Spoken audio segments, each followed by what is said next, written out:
up, Scotty. You may not remember this, but it wasn't that long ago that we were talking about recessions. The yield curve had inverted, global growth was slowing down, the US was unknown, China-US trade talks, and just doom and gloom was all on the headlines.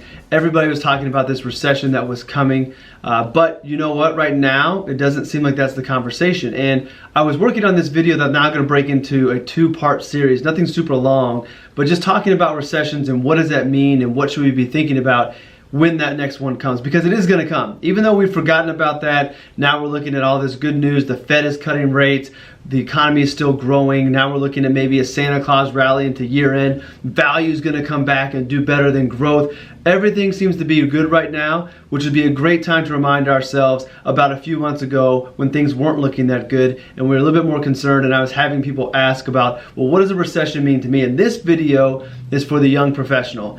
Part 2 tomorrow or later this week will be for the retiree, and the reason I'm separating that out is I think that as you plan for a potential recession coming, and again, it is going to come, these are normal things and we're due for one, there's different ways to approach it. For a young professional, it's different than a retiree. So for the young professional, you might initially be thinking about your investments and what should you do with your investments.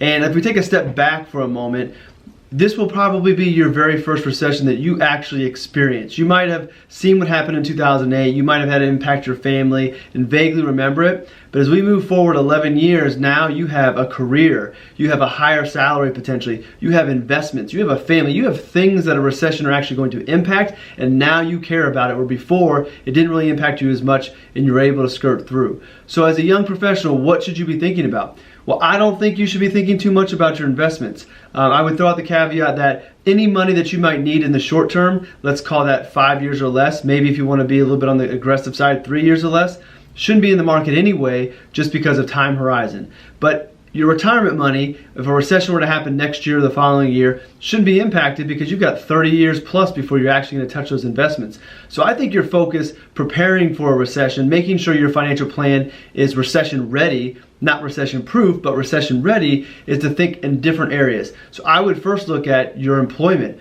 How sensitive to the economy is your job? Do you work in RV sales, which is one of the most economically sensitive careers out there, or are you a government employee that has a pretty secure job no matter what the economy does? There's pretty good chance you're going to have a job. And the reason I talk about that and tell you to focus on that is depending on your answer, depending on how economically sensitive your profession is, would dictate how much cash you might want to have. Now, we all know an emergency fund, rule of thumb is 3 to 6 months. That's a rule of thumb. Depending on your situation and your family needs, you might need more. And I would argue that if you are in one of those jobs that might be sensitive to a slowdown in the economy, you might want to err on the side of having a little bit more cash heading on into that next recession. So if that is you, consider tweaking your plan, tweaking your budget to build up some more cash just in case that happens so that you can get through the other side.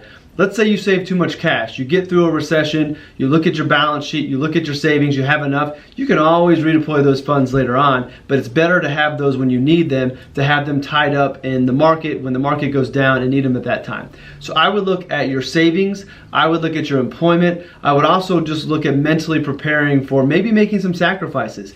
So let's say this recession is deeper than any of us are expecting, or it lasts longer. Maybe you need to put off some non-mandatory purchases like a new car or a big trip. Push that further out until things settle back and calm down a little bit. So I think that as a young professional, you should be focusing more on savings. You should be more focusing on your income and protecting that income, and also preparing for maybe pushing some things out a little bit further on until things settle. Investments, I'd say that's your retirement portfolio.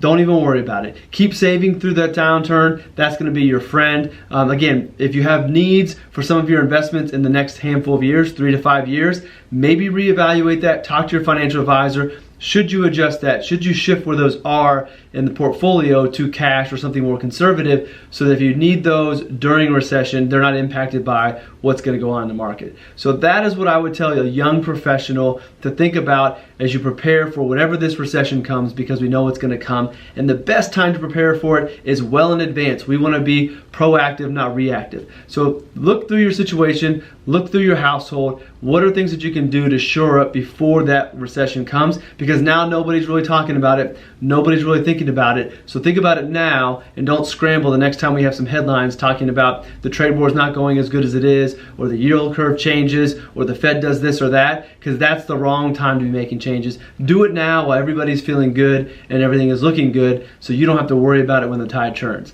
So that is it for the young professional. Next video will be for the retirees out there, because I think you have a different focus. You're retired. You don't need to worry about your income. You don't need to worry about your job. You don't have a job. You've got a pension, Social Security. So now we start to shift the focus on maybe you should be focusing a little bit more on your portfolio and how things are allocated and where your income is going to come during a slowdown in the market and the economy. So that is it for today's video. I will see you back in the next one.